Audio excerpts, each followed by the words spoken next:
మాకు చాలా బాధగా ఉంది. ఇంకోటి ఏంటంటే మీ ఇంట్లో జరిగిన విషయం ప్రతి కుటుంబంలో జరిగినందుక మేము భావించుకొని మిమ్మల్ని మేము ఏం చేయలేము. పోయిన వాళ్ళమైతే తీసుకురాలేము. ఉన్న వాళ్ళ మనం ధైర్యంగా ఉందాం. అదేవిధంగా ఈరోజు ఎంత ఘోరమైన రోజు అంటే ఒక చరిత్రకి ఒక ఆనవాళ్ళు లేని నాయకత్వాలు ఈ నాయకత్వాలు. రాష్ట్ర నాయకత్వాలు, నాయ బ్రాహ్మణ నాయకత్వాలు అట్లనే ఉన్నాయి, ఈ జిల్లా నాయకత్వాలు అట్లనే ఉన్నాయి. కనీసము ఒక మనిషికి బాధ ఉన్నదాన్ని పలకరించే హోదా కూడా లేని నాయకులు, మనకు దిక్కుమాలే నాయకులు ఉన్నారు. ఈ నాయకులను అందరినీ చేంజ్ చేసే విధంగా ఇక్కడ ప్రతి ఒక్క వ్యక్తి కష్టపడదాం. ఈ నాయకులను నిలదీద్దాం. మన కుటుంబాలకు వెలుగునిచ్చే నాయకులు, బాధ్యత ఉండే నాయకులను మనం ఎన్నుకుందాం. ఇలాంటి పనికిరాని నాయకులు, నేను ఆ అధ్యక్షుని పేరు చెప్పడం కూడా మంచిగా ఉండదు. ఆ అధ్యక్షుడితో కూడా మాట్లాడినా ఆయనకు మ్యాటర్ లేదు, ఆలోచన విధానం లేదు, మంచి నాయకత్వం కూడా కాదు, మంచి రియల్ నాయకత్వం ఒక అతను ఉన్నాడు. ఆయన సన్మానం చేసి కూడా నెల కూడా కాలేదు. ఈ ఇష్యూ జరిగినందుకు కనీసం ఆయన వచ్చి సీనాన్నకు కొంచెం ఓదార్పు మాటలు కూడా లేని నాయకులు, మనకు దిక్కుమలే నాయకులు మనకు తయారైనారు. ఇక్కడ రాష్ట్ర నాయకులు అట్లనే ఉన్నారు. కాబట్టి మనం అంతా ఏకమై మంచి నాయకుడు ఎన్నుకుందాం, మంచి బాధ్యత గల నాయకుడు ఉన్నాం. ఈ ఇష్యూ ఏ ఇంట్లో కన్నిటి చుక్కగాలని ఉన్నది. చాలా హైదరాబాద్ ఉన్న వాళ్ళకు చాలామంది నాతో ఏడ్చిన్నారు.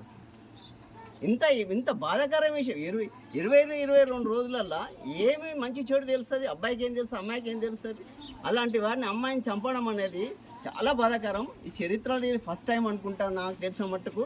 దీన్ని మనం అందరము ఏకకంఠంగా ఈ ఇష్యూ మీద మనం బలమైన శక్తిగా నిలబడాలి. శ్రీనన్న కుటుంబానికి మనం ధైర్యంగా ఉండాలి.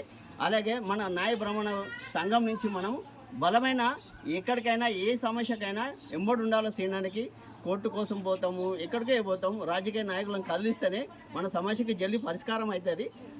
ప్రతి ఎమ్మెల్యేకు మనం ఎట్లా కలిస్తే అంత మనకు చులువుగా ఉంటుంది. ఎందుకోసం అంటే అధికారులు ఆయన అండవేర్లోనే ఉంటారు. కాబట్టి ఈ జిల్లా యంత్రాంగం ఆయన చేతుల్లో ఉంటుంది. కాబట్టి మనం ఎక్కువ శాతం ఎమ్మెల్యేకి ఎంత అనుబంధం ఉంటే అంత మంచిది.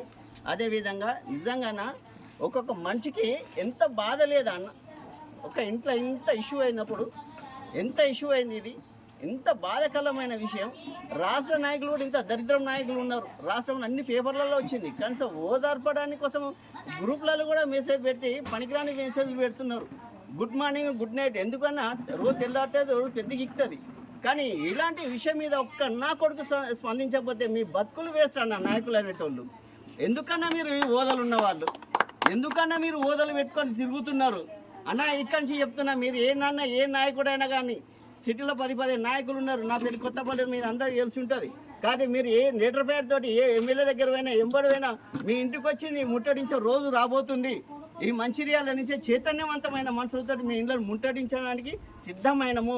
ఈ ఇష్యూకి న్యాయం జరగకపోతే మీ ఇంట్లో కూడా ఇలాంటి ఇష్యూ జరగకుండొచ్చు. కానీ మీ నాయకత్వాన్ని ఎదిరించే నాయకత్వం ఇక్కడి నుంచి స్టార్ట్ అయిందన్న. కాబట్టి మీరు ఏదేమున్నా ధైర్యమే అన్నది ఎంత గొప్పది. మీరు ధైర్యాన్ని అన్నప్పుడు మీ నాయకులు ఎందుకన్నా, మాకు ఈ నాయకత్వం ఎందుకన్నా? మీరు లీటర్ పేరు తీసుకొని ఎమ్మెల్యే దగ్గర నమ్మకాన్ని అమ్ముకోవడానికి అన్నా మీకు ఎందుకన్నా పనికిరాని నాయకత్వాలు? మీరు ఎందుకన్నా నాయకులు మనం చెప్పుకొని తిరిగేటోళ్ళు? మీకు ఏ లాభం ఉంది? మీరు ఏ న్యాయంతో మీరు లబ్ధి పొందుతున్నారు? మా కుటుంబాలకి బాధలు ఎందుకు? బాధ్యత లేని నాయకులు మీరు ఎందుకు? మాకు కావాలంటే మాకు ఫోన్ చేసి వెదిరించండి, మీకు జవాబు చెప్తాం. దయచేసి ఇలాంటి చిల్లర రాజకీయాలు, చిల్లర నాయకత్వాలు, నాయ బ్రాహ్మణ నాయకత్వాలు మానుకోండి.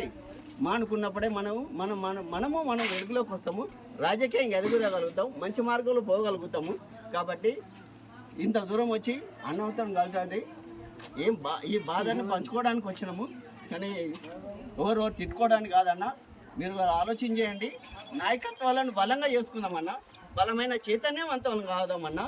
మన కులాలకు న్యాయం జరిగే విధంగా మనం నాయకత్వాలు ఉండాలని మీ అందరినీ